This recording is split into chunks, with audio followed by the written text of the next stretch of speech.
Graça e paz, meus irmãos. Abra sua Bíblia no Evangelho de Mateus, capítulo 6, versículos de 5 a 8, que diz assim: quando orardes, não sereis como os hipócritas, porque gostam de orar em pé nas sinagogas e nos cantos das praças, para serem vistos dos homens. Em verdade vos digo que eles já receberam a recompensa. Tu, porém, quando orares, entra no teu quarto e, fechada a porta, orarás a teu Pai que está em secreto, e teu Pai que vê em secreto te recompensará. E orando, não useis de vãs repetições, como os gentios, porque presumem que pelo seu muito falar serão ouvidos. Não vos assemelheis, pois, a eles, porque Deus, o vosso Pai, sabe o que tendes necessidade antes que lhe o peçais. Jesus aqui está nos ensinando a orar. E pelo menos 4 princípios ele nos dá a respeito da oração. A primeira coisa, que nós devemos ser verdadeiros diante de Deus. Não devemos fazer discurso para impressionar ninguém, não devemos nos achar soberbos ou superiores espiritualmente, mas nós devemos ser verdadeiros diante de Deus, como está no versículo 5.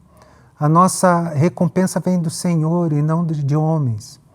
Primeira coisa, seja verdadeiro na sua oração, que eu seja verdadeiro na minha oração, mas também a nossa oração deve buscar intimidade com Deus, porque no versículo 6, quando Jesus fala para a gente entrar no teu quarto, essa palavra traduzida como quarto é tameion no grego, que se refere a um cômodo que existia nas casas de antigamente, em que esse cômodo era reservado para guardar alimentos, utensílios e quaisquer outras coisas. E esse cômodo tinha uma característica, só tinha uma porta de entrada, não tinha janela, não tinha mais nada. Jesus está falando assim, olha, quando você quer me buscar, venha verdadeiramente, entra nesse quarto onde ninguém vai te ver e eu vou te ver. Eu vou ouvir o que você tem para me falar. O terceiro princípio que o Senhor nos dá é que a nossa oração deve ser espontânea. Não adianta a gente ficar usando de vãs repetições. Aquilo que estiver passando no nosso coração, aquele sentimento que nós estivermos vivendo, nós devemos buscar a Deus em oração, colocar diante dele, nos humilhar na sua presença. Repetir não adianta nada. Temos que ser espontâneos diante de Deus. E lá no versículo 8, ele fala uma coisa interessante, que Deus, o nosso Pai, sabe o que nós temos necessidade antes que a gente peça.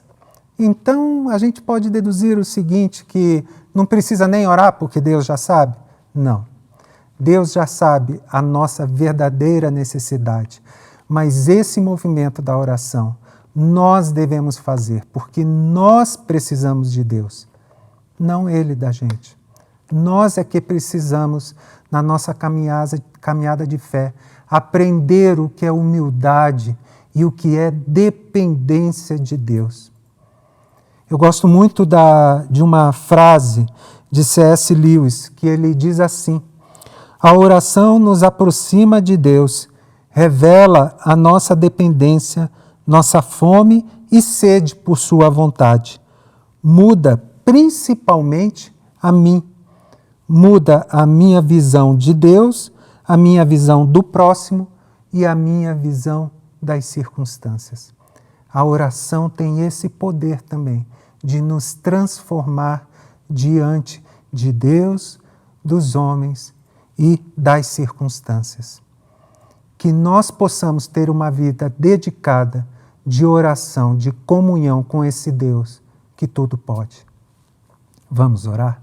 Senhor, que as nossas orações sejam repletas de verdade, de espontaneidade, de integridade diante do Senhor, que nós possamos lhe buscar com inteireza de coração, buscando ao Senhor que tudo pode fazer. Nós oramos em nome de Jesus. Amém.